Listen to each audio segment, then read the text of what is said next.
Let's talk about the bizarre paradox of modern life.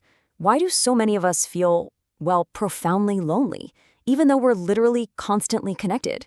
We've got hundreds of followers, dozens of group chats pinging, instant access to basically anyone on the planet. And yet, that deep sense of isolation, it completely persists. So today, we're diving into a 2,000-year-old framework to figure out exactly why that's happening, and more importantly, how to actually fix it in this explainer. Do you know who your real friends are? It's a question that hits kind of hard right now, doesn't it? Especially in our hyper-connected digital age where we so often trade true supportive connection for, surface-level digital interactions. By the end of this, you're going to look at everyone in your contact list completely differently as we break down who is actually in your corner.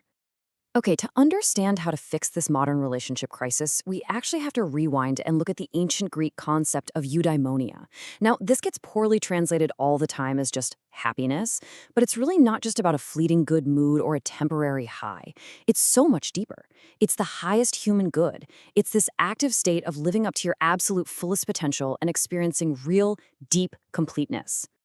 Now, Aristotle, he was a pragmatist, a realist. He knew that living this flourishing life absolutely requires external goods. I mean, you can't just sit alone in a cave somewhere and think your way into a perfect life, right? To be truly happy, he recognized that we need the right friends around us to thrive. But, and this is a big but, he also knew that not all friendships are created equal, not by a long shot.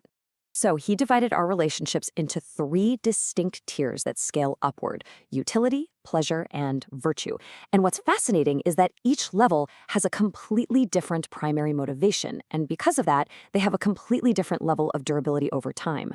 All right, let's start at the bottom of the pyramid with level 1, friendships of utility. The absolutely crucial point here is that these relationships are entirely based on what you can do for each other. It's all about mutual benefit and transactional advantage. Because of this dynamic, they are extremely fragile, highly transient. In fact, they will almost certainly dissolve the very second that mutual benefit ends.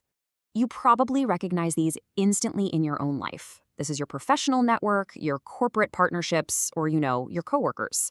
Think about it. If you change jobs, you probably stop talking to that coworker you used to grab coffee with every single morning. It's a classic friendship of utility. And hey, it's not malicious at all. It's just situational.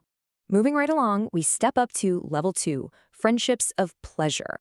So, moving up one rung on the ladder, the bond here is based on fleeting emotional gratification or shared activities. You're drawn to this other person because of the pleasant feelings they spark in you. But the durability? It's only moderate. This kind of relationship only lasts exactly as long as your interests remain perfectly aligned. Think of your weekend drinking buddies or the people in your book club, maybe your teammates on a recreational sports league. And look, they are absolutely fantastic for shared fun. But that connection fades pretty fast if you, say, decide to quit drinking, or if you injure your knee and have to drop out of the league. The shared pleasure was literally the only glue keeping you together. And this is where Aristotle issued a huge warning. Because these first two levels, utility and pleasure, depend entirely on external factors, you are incredibly vulnerable.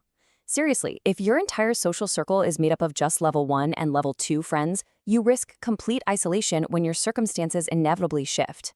If you lose your job or change up your hobbies, well, your friends tend to disappear right along with them. Which actually brings to mind this incredibly powerful insight from the Greek philosopher Plutarch. He said that adversity is the only balanced way friends. It is only when you hit a rough patch that the super fragile nature of utility and pleasure is truly exposed. When you can't offer a transaction or you're just too stressed out to be fun, those first two levels, they tend to just scatter. So that brings us up to the top, level 3, friendships of virtue. Now we are ascending to the absolute pinnacle of human connection. But to really grasp this, we've got to understand another Greek concept, arete. It translates broadly to virtue or excellence. It's the act of living up to your absolute full potential. And a true friendship of virtue is built entirely on this rock-solid foundation. The contrast here with those previous levels is just staggering. These bonds are based on a mutual recognition of moral excellence, meaning you love the person for who they fundamentally are, not for what they can do for you or how they entertain you. Because of that, these friendships are highly enduring. They're the ones that survive geographical separation, job losses, and major messy life transitions. In a true friendship of virtue, you basically have this completely uncompetitive, totally selfless desire for the other person's ultimate good. You aren't keeping score, you aren't constantly worried about what you're getting out of the deal. You genuinely, deeply want them to succeed simply because you recognize their inherent excellence. Now, let's be real, these relationships do not happen overnight. They are extremely rare precisely because they're so demanding. They require a massive investment of time, really deep care, and genuine, scary vulnerability. It's essentially two people committing to holding each other accountable and actively helping each other become better human beings. Which perfectly leads us into how we can actually flourish through better relationships. So, you might be wondering, how does this 2,000-year-old philosophy actually apply to our modern pursuit of a good life? Well, modern positive psychology completely validates it. Researchers have actually operationalized Aristotle's ideas into what's called the PERMA model. This identifies 5 measurable pillars for long-term human flourishing: positive emotions, engagement, relationships, meaning, and accomplishment. And right there in the middle, the R stands for relationships. This perfectly echoes Aristotle's ancient insistence that high-quality, supportive social connections aren't just nice to have, they are scientifically mandatory for our well-being. You literally cannot flourish in isolation. Now, the takeaway here absolutely isn't that you need to go abandon your casual friends or suddenly quit your rec sports league. Not at all. The goal is actually to use those utility and pleasure connections as developmental entry points. You meet people through work or through hobbies, and over time, you look for the rare few within those groups who actually share your deeper values. Doing this requires a pretty big shift in how we view our free time. Aristotle believed that true leisure shouldn't just be passive recovery from work, like just zoning out on the couch for 5 hours. True leisure is supposed to be the active time we invest in building these integrated communities and really realizing our human potential together. Cultivating these level 3 bonds, it's the hard work of a lifetime. But remember, the virtuous life isn't just a path to the good life. It is the good life. When you surround yourself with people who uplift you and call forth your absolute best self, you are actively living eudaimonia.